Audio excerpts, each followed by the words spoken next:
Welcome to Kick Back with Chris. Kick Back with Chris, the martial arts podcast.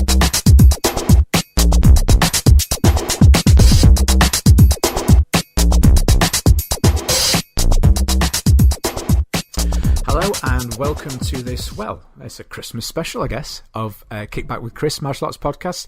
I hope you're all well. I know I've been away for a little bit, a week longer than planned. It's been a particularly hectic end of the year for my martial arts club, as I know it has probably been for a lot of people out there.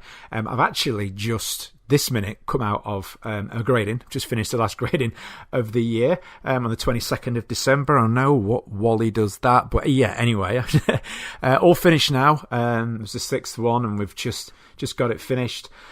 So we're going to do things a little bit different this week in that, I'll be completely honest with you, I didn't have this planned. It's just one of those things. It's just how it worked out.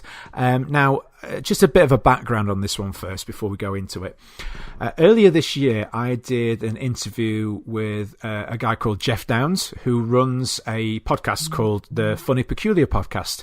And the podcast itself actually released earlier today. Now, I spotted the link had gone up, so I got in contact with Jeff and obviously asked his permission first. Now, it's a 1 hour interview with myself. Talking about all manner of things. It was actually recorded in my gym. So I've not listened, I'll be honest with you, I've not listened to this through the whole way. So it's actually going to be a new experience for me too. So what I thought would be cool would be to share it with you guys as well. What I will do is I will link back to Jeff's podcast in the show notes. So if you enjoy it and you're interested in hearing more of the podcasts from Jeff and the guys over at Funny Peculiar Podcast, go and check it out. The podcast that they've got itself is actually listed as being the alternative podcast for alternative people. And there's some really interesting ones in there if you're interested in learning more about what they do. My podcast interview with him is actually their 33rd episode, so quite a few in there now. So yes, we'll get straight into it. Enjoy, and I will catch you on the other side. You're listening to Kick Back with Chris, the martial arts podcast, brought to you by www.onlinekicking.co.uk. So, welcome to another episode of Funny Peculiar podcast. And this week, I'm chatting to Chris Jones, who is, and I'll be careful on the intros on your titles, a martial arts instructor, but combined with that, you've done a lot of stuff in films. Yep. And we're just sitting in. So first of all, hello, Chris. Hello there. We're in Chris's office upstairs at his... now, do I say a dojo or not? Oh, wow. It kind of gets called lots of different things. I suppose it would technically be a dojang with it being Korean, but gym, studio... will do. Whatever. Play. I'm not fussy. Right, no, that's fine. And we're upstairs in your office, and just, again, I'm immediately drawn to a wonderful collection of videos, DVDs. And you're a bit like me, Chris. You collect. You won't throw the videos away. No. What sort of videos have you got? Just to go through. I think we'll just get out of the way. You're a massive Jackie Chan fan, and we're going to get into that. Why you respect him and why you follow him, and I think you've met him as well. I have, yes, I have. But the videos on there that you can see. First of all, I'll explain why I've got videos in my office. Essentially, it's because my wife wanted the room back in our house, okay. And I couldn't bring myself to get rid of them. I do actually have 2 VHS players over there. This. Everyone can see the geek in me now. The 2 brand new ones. I've kept them in boxes so that when they break down, I've still got the means to watch the film. So you still you're hardcore. I think I've got 1 VCR, but I've not plugged it in for years. So it's like you've got 2 brand new ones. Okay. On there, though, I've got a bit of all sorts. I kind of single-handedly kept HMV in business for about 15 years, I think. Yeah, I think. But now everything from sort of Hong Kong movies, you've got your Jackie Chan, your Sammo Hung, Bruce Lee, Jet Li. I've got Western stuff, so I've got Van Damme on there. You name it. If it's martial arts based, there's something on there somewhere. And then at the opposite end, because I've got to have it in order, then it sort of filters through to, like, I've got my 80s TV series, and then I've got my Star Trek ones. So it's all on there. It's all there. I'm looking at, I'm just seeing some of the films that are taken. That's and that was again with Liam Neeson, and he's kind of when I first watched that, there's a lot of Now, with a film like that, how much martial arts is going in the action performance of that, and how much is stunt work, would you say? Well, I mean, it's for me. For some people, it's hard to differentiate. But for me, sort of the martial arts action, anything that's sort of involving choreographed hand-to-hand combat, is what I would sort of term to be martial arts screen fighting. Anything that's involving, say, maybe a fall, or maybe breaking through an object. Something that's not necessarily directly involving a fight, that's stunts. But some people sort of they will take it all and mix it in. I tend to specialise in the martial arts elements, sort of the hand to hand combat based or all weapons based fight scenes. But yeah, Liam's he's a hard worker. Takes some significant knocks in those films. So yeah, he is. He's quite physically active in a lot of the scenes, and I think when he must be in his late 50s, early 60s when he did that. Probably. But let's go back because, and we've got all this this is one massive prompt here basically. We'll go through, which is great, and perhaps we'll pop down later to the gym, and perhaps share for films I'll describe, perhaps share some move or something in a film that you might be interesting just to see how you break it down, and people listening, we can describe that. But where did it all start? How did you get into martial arts? When did it start for you? Well, I grew up in Doncaster, and it was sort of the late 1980s. My dad was keen to get me into something, and it sort of whittled down to either rugby or martial arts. I didn't like Sunday mornings, I didn't like the cold, and I didn't like the wet. So rugby was straight out. I also don't like sharing. And with rugby being quite a team sport, I wasn't very good at sharing. I liked running into people. That was quite good fun. But I didn't like the whole sort of, now I need to give the ball to somebody else bit. Martial arts, well, there was a school across the road from where I grew up, and I used to see these people going in these white outfits with belts on, and I didn't really know what was what. Until one sort of fateful evening, I think, when would it be? It was one weekend anyway, it was on TV, The Karate Kid was on. Right, okay. And I saw that and I'm like, that's the thing those people are doing. Right. And I connected it in my head, and what I used to do was go in and sit at the back of the school and watch the classes, and I did that for about 4 weeks. I got away with it. And I used to make notes, then go home and practice in the garden. Right. And the instructor sort of, he knew what was going on. And eventually he said, are you going to come and join in rather than watching at the back every week? And how old were you at this point? I was about 8 or 9. 8, right. Yes. And what age can you start martial arts? Well, I mean, that's a subjective one. Everyone has a different opinion on it, really. I mean, martial arts it's changed from the 80s. It was, you had your karate school, your judo school, and your taekwondo schools, and that was kind of it. Whereas now there's so much more. So it's a lot more inclusive now than it used to be.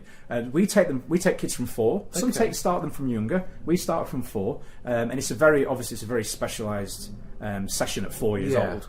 Then we go right the way through to the adults. But I mean, when I started, 8 was considered quite young, 7, 8. But because we were in with the adults, they were hammering each other, and we were just thrown in with the adults. It's weird, so the kids would just train with the adults. Get in there and get training, and we were all sort of treated the same. And that's where and which style was this? What were you actually learning? It was the Olympic style of taekwondo at the time, because that's what was available. Right, it's not that I have anything against that system, but it was that was it. There was that school in the area, or there was judo, which didn't. Judo for me, as a kid, looking at it, the dots didn't connect. It didn't look like the thing that I was seeing on the TV. So it didn't catch my interest. Now it's very. It's an awesome judo, art, just to explain to people, so taekwondo is more offensive as opposed to judo, which is more wrestling, holding. Is that a wrong statement? Well, I would say the best way to think of it is it just. If you want to make a really simplistic divide, you would say that taekwondo is a striking art, and as you say, judo is more of a grappling art. Both have their own particular merits. Both are good in different areas. But I suppose the ultimate aim of both systems is to end up with one person standing and one person on the floor. Just you get to A to B in a different way. But yeah, it was particularly the kicking that got my attention. I was really sort of entranced by the acrobaticness of the kicking and the breaking the boards and the jumping around. That's what caught my attention as a kid. And then now as a 38-year-old kid, it still captures my attention. And so that's my thing. That's your thing. And even like today, when you come in here, it feels like that 8-year-old child that was going in, it's still there, still burns. It's a little bit different in that now it's a job. Yeah. I'm not going to lie and say that, you know, every day is a magical experience. There are some days where I quite fancy the idea of doing something really simple and, you know, boring, should I say. But, you know, there are days where I'll have some time off, do something different, and then very, very quickly I just want to... Every year, I don't take any time off, which my wife hates. She's really... she hates that I don't take time off, but I have 2 weeks at Christmas, and 3 or 4 days into Christmas holidays, I'm climbing the walls. I'm just need to do something. So every year I look forward to the break. I get the break, and then all I want to do is come back in and do this again. So but like we were saying earlier, and I said to you, do you work out? You said every day I work out, and you have to because you're an athlete. It's your business. You've got to keep moving. And if you stop for a week and a half, your muscles are grinding to a halt. And if I stop for any longer than say 5 to 6 days, I just generally feel unwell. I think that's it. I don't know whether it's sort of more in my head than it is sort of physically anything happening, but. You know, if I stop for any length of time, initially in my head I'm just climbing the walls because I'm not doing something, and then physically I start to get very achy, and all the injuries I've had over the years start to creep up and catch up, and injuries is a big one. But when you started off, so there you are, 8 years old, you're learning this Olympic style of Taekwondo. How many years do you train there for when you were well, I trained in the sort of Doncaster area for around about 10 years. Okay. I actually trained at 2 different schools, because as they do, I mean, we're a full-time setup, so this is what I do as a job. Whereas my first class, the instructor was actually quite young. He went off to join, I think he joined the Navy, I believe. He's a drill sergeant somewhere now. Yeah. He's on my Facebook. And he was quite young, so the school closed. And when the school closed, I had to go somewhere else and do something different. Which was an interesting experience, but it's something I do it full time as a job. So it's meant that it keeps me busy, it keeps me out of trouble. And so 10 years you learn, and you how in your belts in the system, and belts is the ranking system, isn't it? How far did you get up? And within that period I got to my black belt. Okay. I get, again, it's a subjective one again. A lot of people have different time frames on that. For me, it took me 10 years. Okay. For other schools, other students, they work it a little bit differently, but it's, for me, it took 10 years. Okay. And how did it feel when you then reached? Because a lot of people that sort of, I think to the layman outside, black belt is, then you're lethal. You can kill anybody, and it's you know, that's what. But of course, you've got there through training, exercises. So, and is that the highest you can go in? No. You can go higher. Yeah, there are basically, if you think of it like the way I describe the journey to black belt in a real basic term, is it's a little bit the training and the belts between white and black are like your driving lessons. Okay. And then when you pass your test at the end, your black belt, that's like passing your driving test. And when you've got your black belt, that's when you really start to learn how to drive, because when you have your driving lessons, they teach you how to pass the test. Yeah. You don't really learn how to drive properly. All the little things like reversing into a parking space in Asda, getting onto a drive, my car won't start. You know, all these little things that you don't really learn until you actually start to run out of petrol. These things, you don't do that in a driving lesson. And when you get your black belt, it's kind of like that. You spend all this time working up towards passing your test. You pass your black belt test. If you're successful, that's when you really start learning. Yeah. That's when the journey starts properly. Okay. In my opinion, anyway.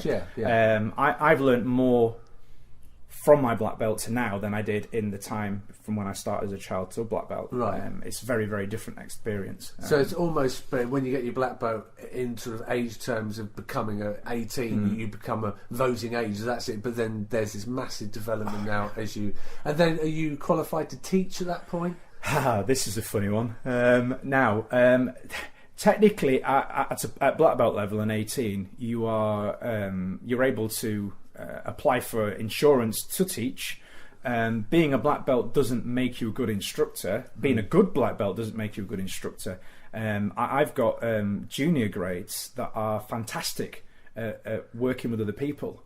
And I've worked with black belts that are horrific instructors by their own admission. But they're fantastic martial artists. They just don't have that spark about them to lead a class or to sort of inspire people or encourage people. They're very sort of drill sergeant like. And is there a teaching exam for the martial arts that you have to take to be, or it's no, not well. Again, it's such a huge industry, and everybody runs things differently. I mean, in my school, we have a instructor program that anybody that wants to be an instructor has to work on, and we follow guidelines that are set out by other industries.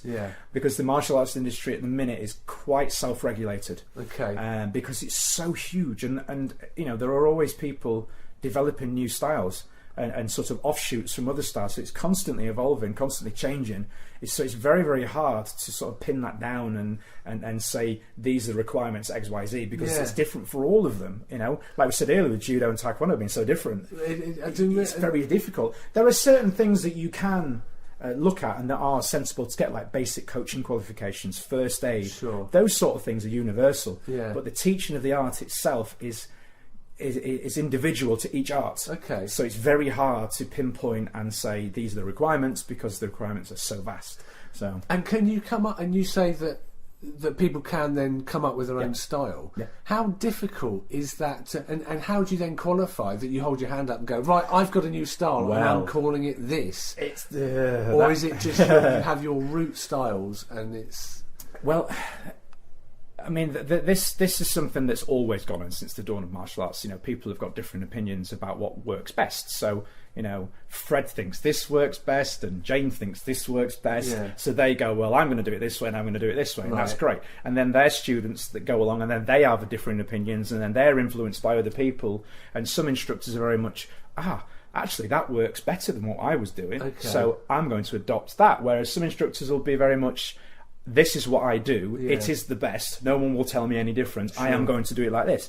And so that means that inevitably you get, you know, some people will work to a strict system, and then some people are a little bit more open to idea and will adopt different things, and the net result is regional variants. Let's say that, like accents. You know, I'm teaching my flavour of taekwondo, and someone else will teach theirs.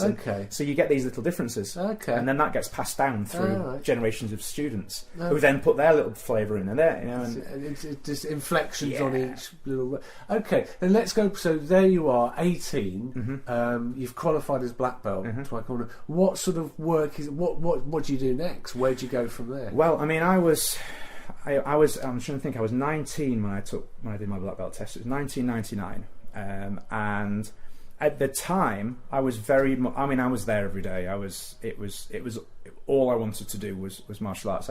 And you were working a job and having to do this. I'd finished my levels. All my friends were going off. It was the year when all the tuition fees came in. So 97, 98, around then.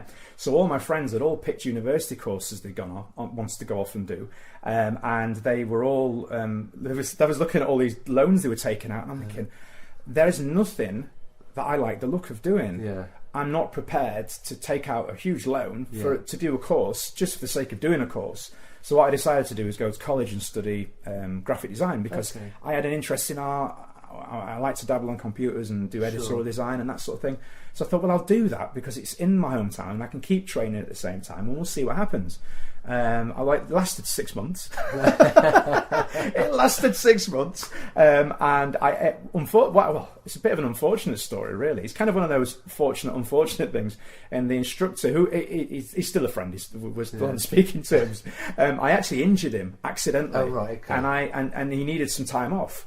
So. Long story short, I ended up covering his classes for him whilst he was injured, and the school owner saw some potential in me and then offered me a job at another one of the locations he owned. So that was how I started out. I literally went from student to instructor in about a 10-day period. Wow, that quick. And then how long did you teach for?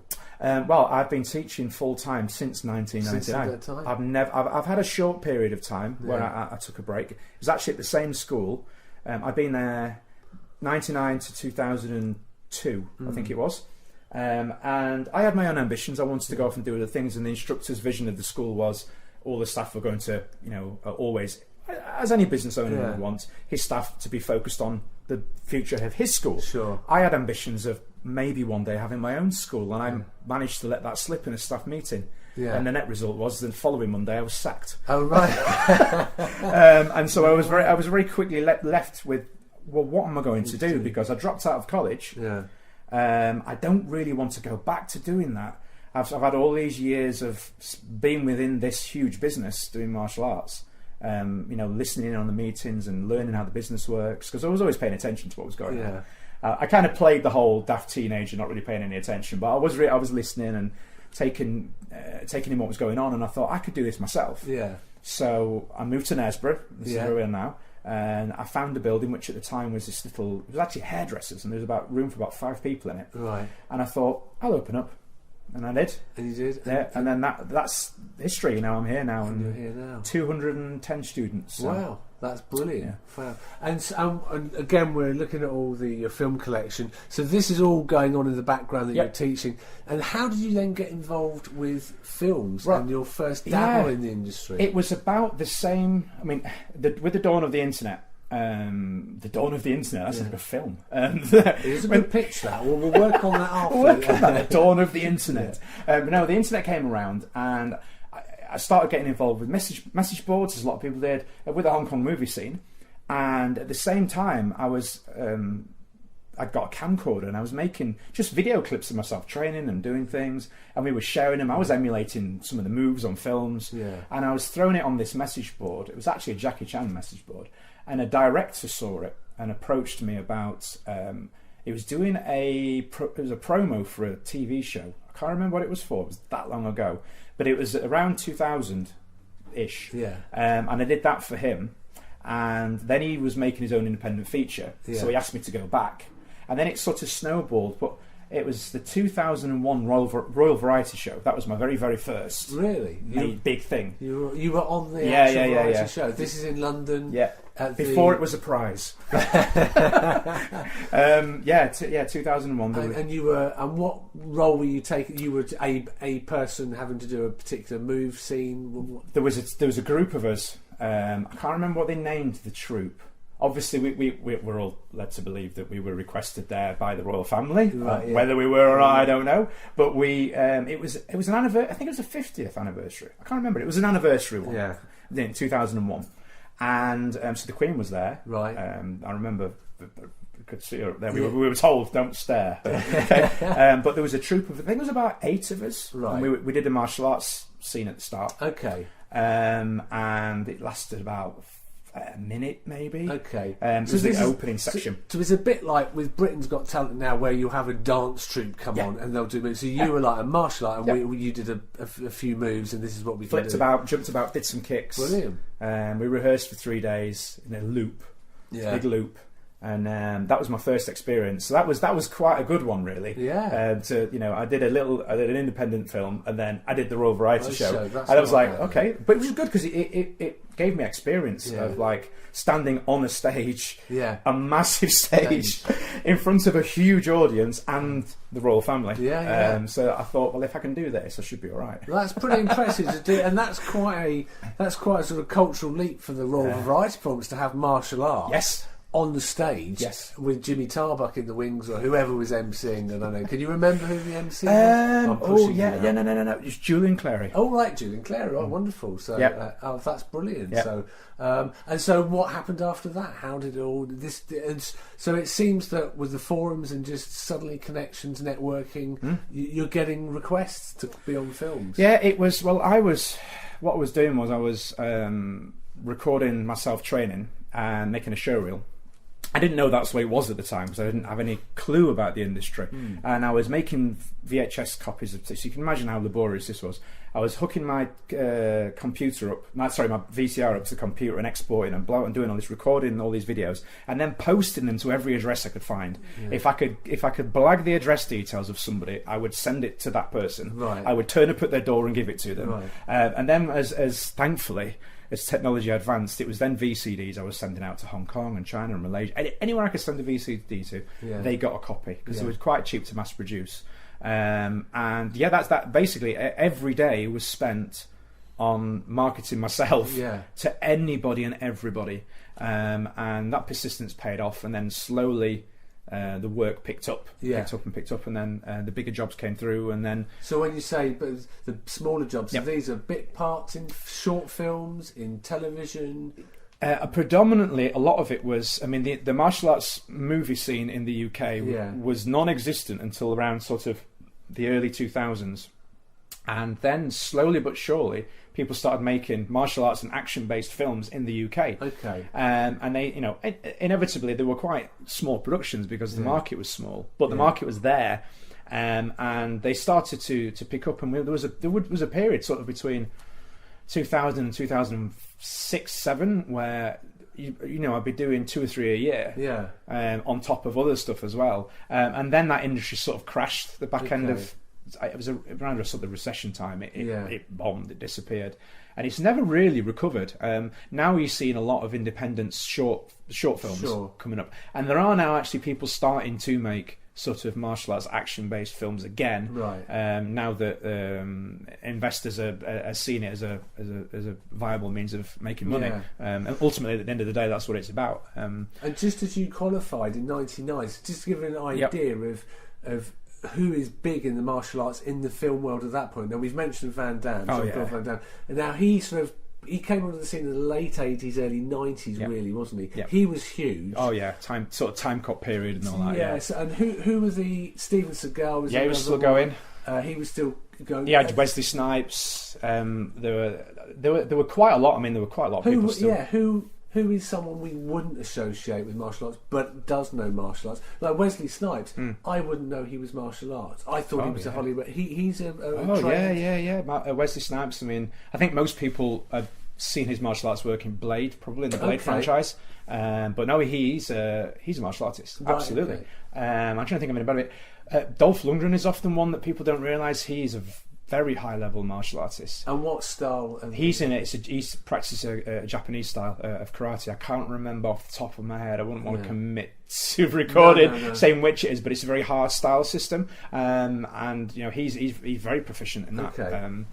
I think there's actually a lot of people that train in martial arts that don't always, because one of the things that we're taught to do is to not boast about it. Right. Because the idea is it's supposed to be that thing that you've got to rely on if you need to. Yeah. Not go around telling everybody so someone comes and starts a fight. Yeah. I managed to get through the entire time at school without getting into anything more than a bit of a scuffle. And just quickly just chat about that, because obviously so come 14, 15, you're pretty obviously qualified at what you do, and other boys must have known. I kept it quiet. You was that? Yeah, I kept it quiet. I did it intentionally because I was an easy target at school. Yeah. I played. Now I'm not saying that this automatically qualifies people as targets, but we all know how horrible kids can be. Yeah. I grew up in a rough area. I played the violin. I played the piano. Yeah. I played the guitar. Right. I liked Star Trek. Oh, right. Okay. I was an easy target. Yeah. And I wasn't going to not outwardly express my interest in those things. Yeah. Which and I didn't like football. Yeah. You add those together, you get a bit of a melting pot of bullying going on there. But I managed to get through school without having any sort of significant bullying, because I learned through my martial arts training. I sort of learned to have like a confidence without it being cocky. I learned to sort of play the field. I was able to have my friends at the lunchtime, and we could talk about rebuilding our computers. But then I'd also be able to go off and play basketball with football kids, because I like basketball. I was quite good at it.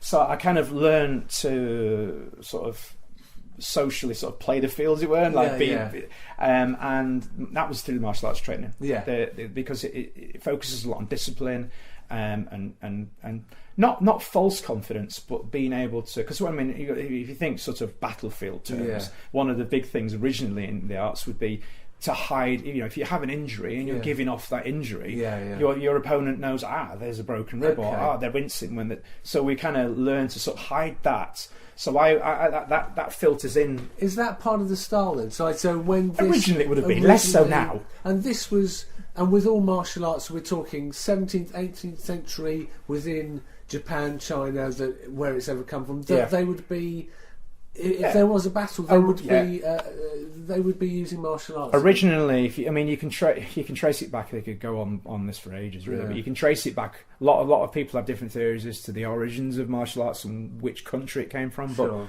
But most, if not all, countries have their own combative style. I mean, we even have them in England. Yeah. It's just they're not really publicised to a level. But there are a lot of sort of martial arts in all countries. Yeah. It's just.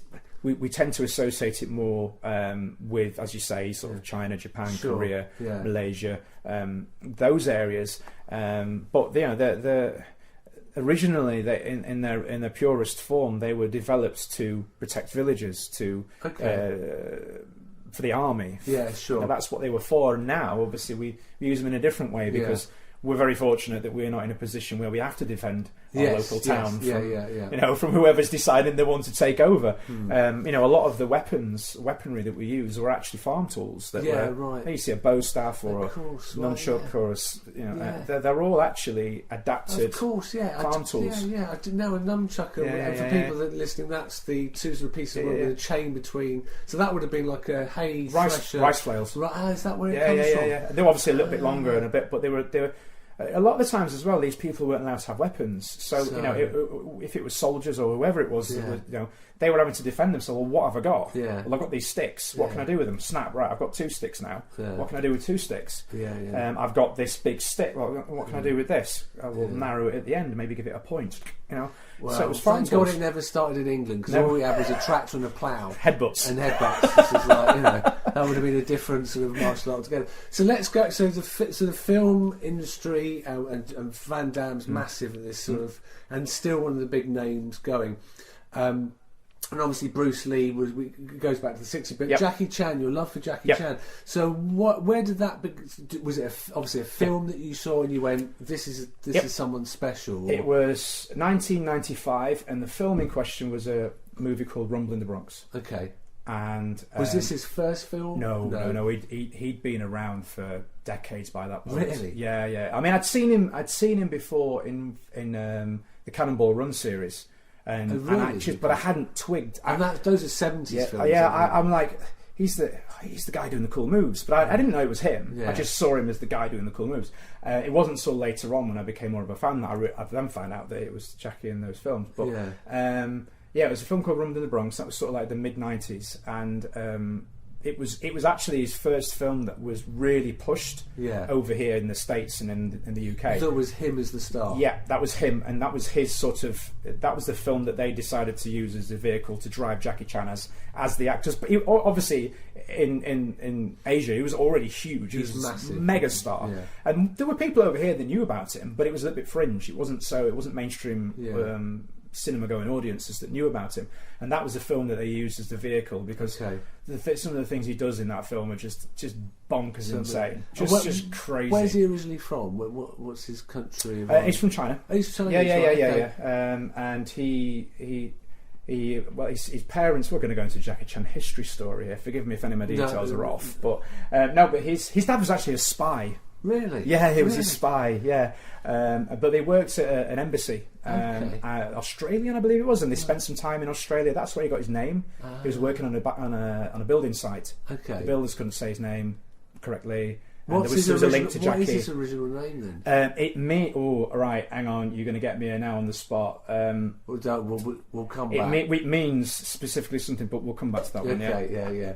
So I get it right in my head. I'll set you off now. So and what was his style? What was his particular style? He went to a school called a Peking Opera School. So it was sort of like if you think of it like a circus, I suppose. Yeah. Like a Chinese equivalent to a circus, but they did like it's like performing arts. Yeah. And so there was circus skills, acrobatic skills, there was dance, there was singing, there was martial arts. And these schools were brutal. They weren't like a performing arts school over here. Yeah. They were getting up first thing in the morning, going for massive jogs, runs, handstands on tables. The teachers were basically beating the awesomeness into them. Right. That's the best way to describe it. Okay. But the net result was at the end, all the performers were top level. Yeah. Absolutely top level, because they were trained to horrific. Some of it was torturous. And he came through this sort of, and so 95 you watch Rumble in the Bronx, Yes. is that right? And this is Jackie Chan's sort of first really starring movie, and this really inspired you, and you loved his style. Yep. When was it that you actually got to then meet him and be in a film with him? Right, I haven't got as far as being in a film Well, with not him being just yet. sorry, but no, I'm getting there. I'm rushing you. I'm working on it. No, what happened was I was I'd been doing the movie work. Yeah. And my son was born. Okay. And I had a knee injury. And it wasn't as a result of my son being born. Although, it is, because I was running up the stairs to him screaming in his cot. Right. That's how I hurt my knee. Anyway, I had to take time off. Yeah. And when I came back, I still wanted to be involved and do something, but I was really limited on my options. So I got involved with his charity. And it was actually through working with his charity that I got to meet him in 2004, I want to say. 2014. Yeah. I think that's right. And I met him at a premiere for one of his films. Okay. And how was that when you met him? It was the best way I can think of to describe him is a little bit like a human battery. Right. But it gives off energy. Yeah. When he ran into the room. He literally bounced into the room, and he'd been on a flight from Hong Kong, so he literally got off this flight, arrived, and obviously it's a long journey. It's not. And he's how old at this point? He's in his 60s, so he'd be 62, 61, 62.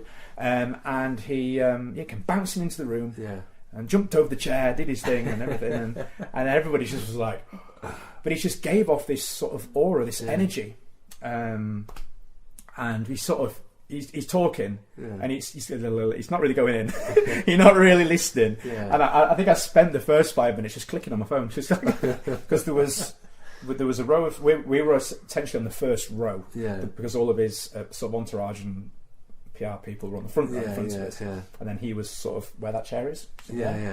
And it was a bit surreal. It was a bit weird, but very awesome experience. And you got to just shake his hand, chat to him. Yeah, a little bit of back and forth and that sort of thing. Okay. There were other people in the room as well, right. And obviously I was with the people who were representing his charity, so I kind of sort of stepped back a little bit because I didn't want to be like, hey, it's all about me. Sure. But no, it was cool and.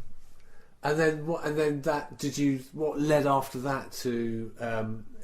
You've been obviously in other films with all the short. What other stuff have you been? I mean, initially, sort of the period between when I started out, sort of 2000 to 2007. Yeah. A lot of the stuff that I did was in the UK and Europe, so that a lot of that stuff is sort of direct to DVDs release. Because it's a very small market.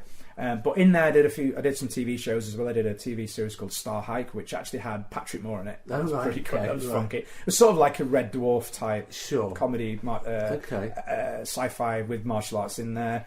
I did some kids TV stuff. I did a little bit of presenting on some kids TV stuff as well. And then the big film, the sort of breakout film, I suppose, was a live action remake of an anime series called Blood the Last Vampire, which was a very popular comic book series, and that was a sort of a joint French-Chinese production, which was shot in China, and that was that I got to obviously work in China for I think it was about 10 days ish. And that was sort of like the big one. Like with a film? It was awesome. It was. I mean, the action director was he started out as an actor. He's actually from the same school as Jackie Chan. Director called Ko Ryun, and he's worked with Jet Li, with you name it. He's worked with them. He's worked with everybody, and he was the action director. And it was one of those moments where pinch yourself on set, like I've got to the thing. This is the thing I wanted to do. These were the films I used to put on and watch and go, they're the films I want to be in. And then I was there. You're there. And I'm like, but you have to, it was weird because I had to remind myself, this is a job. I'm not here to sort of geek out. Yeah. When 3, 2, 1 action, I've got to do my thing. I can't just be like, You can't just switch off and be like, oh my gosh, all these people. So it was a hard shoot. It was very hard shoot. What was, say, one particular move you had to do in the film? For me, the most, it was the simple things that were sometimes the most difficult. One of the most difficult elements of it is it was a night shoot. Yeah. Although in the day where we were in China, it was baking hot. Yeah. At night, it was freezing cold. Okay. It was a night shoot, so it was all nights, and it was raining. Right. So they had the rain machines in now to keep the bugs out of the water. They have to really, I don't know what the temperature of the water has to be, but it's essentially freezing. Right. So we were being rained on with freezing cold water for 10 hours or so. Oh my lord. And there was not really anywhere to sort of keep warm. And the most difficult shot I had was actually the lead actress, who's a huge Korean. Yeah. Over there, they do it a little bit like it used to be over here. Like, you know, they wouldn't just be an actor or an actress, you'd be multi-talented. Sure. And in Asia, a lot of times, you know, they're film stars, they're singing stars, so they sort of do everything. Yeah. And this lady in particular, she was a very, very famous Korean actress. And although I didn't know that at the time, when I was just sat talking to her, she had to swing a sword at my throat. Yeah. And in the film, she actually cuts my head off. Right. And then she spins around and kicks my head and it flies off. Right. Of course, we had to do that with CGI, so I had to stay completely still. Right. While she swung a sword at my throat and then swung her foot at my head. Right. And the first couple of takes, they wanted to use her, which it makes sense because it's just easy with it being CGI. And the timing wasn't quite right. And of course, I'm the person they're testing all this on. Yeah. And in the end, they used a double for one section for the kick. Right. But even then, I still had to stay perfectly still as to not get this foot round my face. I was going to say, did you ever get hit? Oh yeah, you do all the time. Yeah. That's part and parcel of it. But it was just more that it was an uneven surface. It's freezing cold. It was dark. It was raining. There was myself, two other English guys, and one guy from Australia, and then everybody else was local. Right. Okay. So, the whole thing was like a giant fight sequence in a way that they do. So it's like it was going off everywhere, and it was just, and so you have a stunt director as well, then, or a fight director. Yep. So is the actual director even there at that point, or they're somewhere else? Well, they basically had two units going. So right. The first unit they'd be off doing more of the dialogue, and then the second unit we were focusing on the action. There was some nights where it crossed over. We were doing both because they'd need us in the back of shot for something else. Sure. Because for example, that particular scene, the first unit, they were off doing the interior for the same shot, for the same scene, sorry, and we were filming the fight scene that followed chronologically. We were doing the fight scene outside, so we were doing the two things. But the thing is, they weren't shot anywhere near each other. They were miles away. Miles away. Really? The worst one I've ever had for that was a film called. It was actually an English film. What was it called? Oh my goodness, it's going back a very long time. I'm trying to remember what it was called. Anyway, the exterior was in London, right?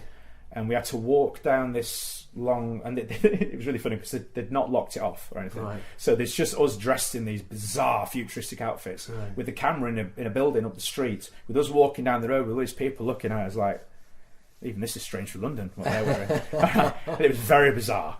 And then like jumpsuits with these big targets. Anyway, so the exterior was in London, and then the interior, the Chinese restaurant. So we walked through a door, and that was in Glasgow. Oh really? Yeah. So we walked through a door at the exterior in London, and the next minute we're in the interior shot in Glasgow. Is it, with this on when you're on set, is there anything you won't do if a fight director says, "I need you to do this"? Will you draw the line at anything? I can't do that. I can't. And we were talking briefly about stuntmen and stunt performers as opposed to a martial arts. So stunt, just to describe the sort of difference between that industry. Sure. I mean, over here, as with all things, there's the regulations are a lot tighter. In some countries, you're a stunt person if you'll just do it. Right. Okay. Really. Yeah. So it's like you'll do it. Okay. Yeah. All right. Crack on. Not as totally simplified as that. There is obviously vetting and process, but over here in the UK, there's a process that it's not be careful on this one. It's not like an actual full-on requirement that you must do it, but a lot of the top productions will go to these people first, as a pool of vetted performers. And this is what we call the stunt register, and they have requirements to get on that register. Now, I focus purely on the fight scenes and the martial arts side of things. So I've sort of fallen under sort of what we call specialist talent. So I don't. In the early days, when I was full of bravado and keenness, and it was naivety. I didn't really understand the industry. I was all, I do stunts, I do this because Jackie Chan does stunts, so I do stunts. Everyone does stunts. The reality of it was I don't really do stunts. I just focus on the martial arts because that's my specialist talent, so to speak. Whereas with the stunt register, it's not that they're not, because the requirements are very strict and arduous. They're very difficult.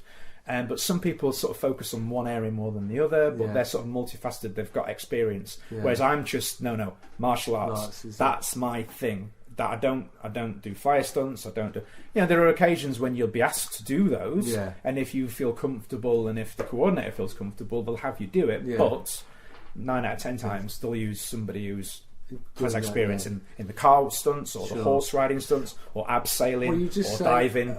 And you just say horse riding because stunt men, women, they go through training and they have to be sword specialists. They have to do horse riding. There are certain procedures they've got to go through to become qualified. So it's like, what's the? And you say you're picking up injuries. What's the worst injury you've had when on a film set? On a film set, one of the first films I did, but it was a good lesson. It was the very, very first thing I worked on, all the way back in 2000. It was a complete accident. It was actually using one of those sticks behind you on there. Oh, right, okay. Yeah. And what are those called? Screamer sticks. Okay. The guy had to swing the stick up into my hands that were already in position. Yeah. And that was the shot. Unfortunately, he got a little bit excited, swung too hard, missed my hand, hit my fingers, straight through my fingers and hit me in the face, and it actually fractured my nose and my eye socket, in which I still have a big dent in. Right, okay. Didn't get it sorted out, because that's the way we kind of That's roll. the way you roll. And I didn't realise it was my face went purple. I'd be fine, get on with it. And I've actually got a nice lump in my eyebrow. So that's probably the worst thing, really. You broken noses, broken fingers, bruising, muscle pulls. That's all part and parcel. That's just part of it. But injury-wise, that's probably the worst. That's the problem. I've got all of my more serious injuries in life have come from everything but martial arts. Right. Just day-to-day life. It's just day-to-day. Yeah. And what would you say is the best moment you've had where you think you've done a performance, you've done a particular move, and you've gone, that's it. And you've watched it back. And that's a good question. Wow, I've never really thought about that before. Do you watch yourself back sometimes? Yeah. Of course I do. Well, we always do. I think people like to. People like to pretend. Oh no, of course I don't. But we do. We all like to see ourselves doing awesome things. No, I don't. I mean, when I'm putting together showreel material, if I'm like applying for something, then I'll have to go through my footage to pick out the bits. Sure. So I'm and not only that, but video is an amazing learning tool. If I was trying to learn how to do something and I'm standing in front of somebody, does this look good? And they're like, yeah, it's great. Yeah. It's not really. They just don't want to upset you. Yeah. If you watch it on video, it's a great. You can go, I'm not turning there. Okay. I'm not doing this. I'm missing that. And so video is an amazing learning tool. It's a good learning tool. And it's much easier now for people than it used to be. I mean, when I started out, it was VHS-C tapes and all that. Was a nightmare. Well, it'd be great. Well, later on, if we can pop down to the gym, and could you show me like a couple of moves, perhaps, and I'll just describe to everybody as you do it. Because and very briefly as well, the collection here as well. What's your favourite? Just recommend. What's a good Jackie Chan movie? Well, I'm always biased on Rumble in the Bronx because it is the one that got me into it. But I mean, if you wanted to pick out certain films, certain periods to watch, and a good early one would either be a film called Drunken Master, or The Young Master. They're not in any way connected. It's just that they're the translations for them. They're late 70s, early 80s. Okay. And then a little bit later on into the 80s, a film called Police Story, which a lot of modern Western films they lift from not heavily, completely, shot for shot. There's a scene in Bad Boys 2 where they come down through they're crashing the cars through all of the sort of the houses and stuff. That's lifted entirely from Police Story. Okay, that completely shot for shot. Does that plagiarism, or not plagiarism, but just duplicating? Oh, it goes on all the time. It goes on all the time, constantly. especially Even in Jackie Chan films, Right, Jackie Chan films, you'll see in Western films. Sorry, you'll see a lot of they're pinched from it all the time. Okay, right, Oh, constantly. So Police Story is like mid '80s. Yeah. Late 80s, film called Dragons Forever. That's a good one to watch. Okay. Rush Hour was a big one. Yeah, for him. that was a huge one. That was 1998. Yeah, and that was a massive one for him that launched, and going, and you had one on Blu-ray as well that you've just. The Foreigner. That's just come out recently. That's actually really. Is that his latest? Yeah, it's one of his later ones. You got to remember, this guy's putting out 2-3 films a year. That's unbelievable. Every year, he's just constantly working. He doesn't stop. He's just always working, always working. He has his own company. I take it that they just churn out. They do. And what about, just apart from Jackie Chan? What are the other martial arts? Look at all the DVDs here. Yep. Is it Jet Li? There's Jet Li, there's Donnie Yen, there's Sammo Hung, there's Yun Biao, there's you name it, they're on there. They're Tony Jaa. And who's sort of, say, of Korean, of Malaysia? Who's like the Jackie Chan at the moment? I don't know. Do you know, there aren't any. No. And this is no disrespect to the people that are coming through now, but it's just different now. I mean, people know Jackie Chan and they know Sammo Hung predominantly. So for those of you that maybe don't recognise the name, you might have seen the TV series Martial Law, which is sort of like a Rush Hour rip-off that was on TV. A cop. There was the Chinese martial artist, big guy, flipping around and doing all the stuff, and then there was like the Chris Tucker type character. Yes. And it was on Channel 5 a lot for a long while. A lot of people know Sammo Hung from Martial Law, but they're from the same school. Yeah. And a lot of the performers and actors around that sort of time all came from similar backgrounds, and those schools don't really exist anymore. Yeah, right. So the next sort of generation of performers that are coming through, it's just not the same. Yeah. And there are performers coming through that are very, very talented, but I wouldn't want to say they're the next Jackie Chan. There won't be a next Jackie Chan. It's like saying who will be the next Michael Jackson, or who will be the next Freddie Mercury. We won't have those people. They'll never exist. He is that unique. That you can't replicate that. Absolutely. Somebody will come along at some point and be the. Yeah. But then they'll be their own identity, and it's the same for people like Jackie and Sammo.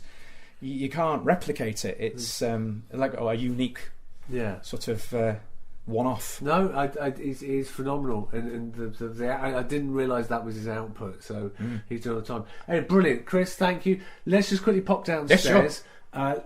Look at a couple of moves, and then I'm going to ask you the final question I ask everybody on Funny Beginning podcast is, who should I have on the show next? So let's we'll pause it there. Yeah. So cheers, Chris. No problem. I'm just looking. We're just back on now. I'm just quickly looking through, and there's a wonderful signed picture of Jackie. That Jackie signed for Chris. What is he saying there? It's actually addressed to the school. So it says, school. warmest regards to all the Chris Jones Taekwondo schools. Love Jackie Chan in 2003. And who's this? This is Gordon Liu. He's another famous Hong Kong action star. Okay. I think he's probably most well known for the Uma Thurman. What was the Kill Bill? Yes, he was in the series. He was the teacher. Oh, was he? Yeah, he was used for that. He's probably most well known in the West anyway for those films. Although he did his own, he was ultra famous in his own right as well. Wonderful. And we'll have a look. And you've got a poster up here. Jet Li's Fearless. Right. Okay. So that was massive. Yes. That particular film, wasn't it? So and you've got. And is this? It's a big picture of me. That's you there, which is good because that's how long? How many? And there's a picture of Chris here. What pose is that? Or what kick are you doing? It's basically a performance style front kick. It's just a jumping front kick. Right, it's actually quite a basic kick, but it's one that's good for photography. That's brilliant. How long did it take to get that one? Did you do it on the first take? We had 3 shots. 3 shots. Not all 3 photos we used. It's just that was the best one. Brilliant, fantastic. So we're just back in the Chris's main gym area here.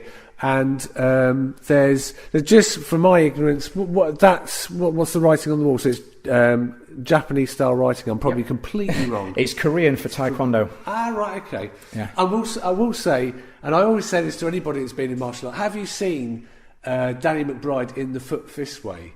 Yes. Which is a very funny film, yes. and I do love the opening scene. If anybody's not seen it, do see it. It's the guy who went on to do Eastbound and Down, and there's a very funny scene in the car park at the beginning where he's doing a demonstration. It's basically a sort of hopeless sort of father of married, and he's trying to be a taekwondo expert. That is a very accurate description of the martial arts industry. Right, that film. Is it? Yeah. Okay. The really shocking thing is it is very accurate. Very accurate. Okay, yeah. okay. And that is and the Foot Fist Way. Is that the literal definition of taekwondo? Is that, to a point, yeah. Point? Depending on who you speak to, the different people say different things. But basically, it does mean to kick and punch. Basically, right? Okay. Long and short, or the way of the hand and foot. Okay. You can say it in different sort of more delicate ways, but sure. basically it means kick and punch. Okay, So. brilliant. And we've got lots of pads. There's lots of what would you, and for the kids as well. Yeah. What are these known as? Kicking. Just kick pads. Kick pads. I think the sort of generic term or the commercial term is Wavemaster, but that's just a brand. That's. But basically it's just full of water. Oh really? Okay. And then they just because a lot again. In the films, they always have that wooden. Yeah. They have the wooden man. Yeah. That's right. And is that still? Yeah. Used? Yep. And that and what? And again, that's used to help conditioning. Yeah. To make you. I mean, obviously, it's wooden on the basis that. They're actually designed to have a little bit of give in them, so they do move. Right. But it's just conditioning. So obviously, when you're hitting repeatedly on a harder surface, it basically toughens the body, toughens the head, not in the respect from hitting your head, but just more the mind. Because it is about repetition, I take it. So what's, say, a couple of moves that you would have used in a movie that you had a kick or a swing or something like that? Very basic. I don't want you to end up... Non-warmed up and non-prepared. Yeah, well, exactly. This is when he pulls a muscle. I'll do something that'll make a good noise for you. Yes, because this is exactly... This is we've got to remember it's audio. This is the thinking person. And I've got to remember to do my Radio 4 bit and describe what's actually happening. So Chris has actually brought out a bigger kick pad, and it's about... I'll do one on this one, pal. I'll do two different ones. I've just got to make sure I pick the right one so it doesn't leak. If it leaks everywhere, it leaks everywhere. So we'll be out with mops in a minute. So it's about 4 foot high, and it's basically a blue cylindrical kick pad. And Chris is just now turning on an axis. He's turning. Oh, right, okay. So that's the power. So he's just kicked it right over. How much does that weigh? That actual? I don't know. I think. Pick it up in a minute. Right, I think that's about 40 kilograms with the water in it, and he's just with one roundhouse. Is that a roundhouse? Spin back kick. Spin back kick. Yep. It went straight over, and it was that quick. And I'm just tapping it now, and I can feel that. And that is pretty solid. He's bringing another one out now, and that turn that you did there, the spin kick. That's a sort of a base or a normal move you use in the movies that they'll say, fight director will go, right, can we have some spin kicks? The one that I did there was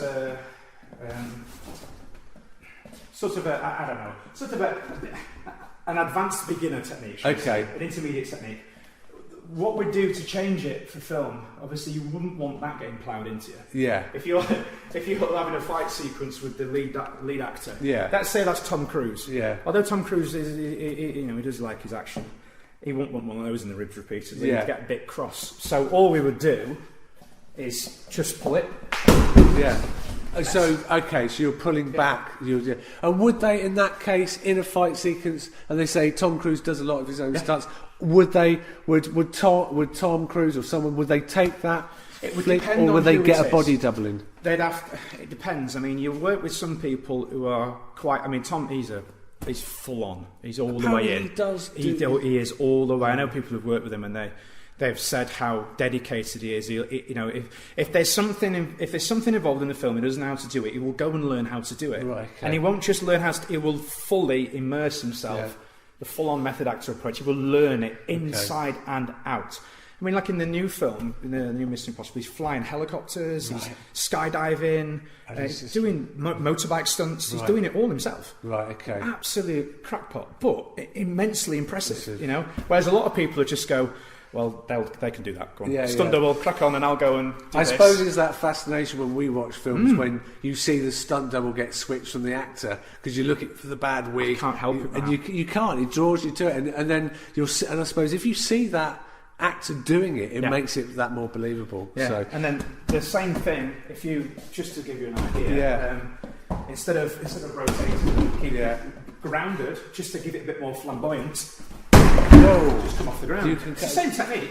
Do the same, but you came off about 2 foot off the ground there, which was. I'm not warm. I would normally go off. No, that was incredible. That was so quick.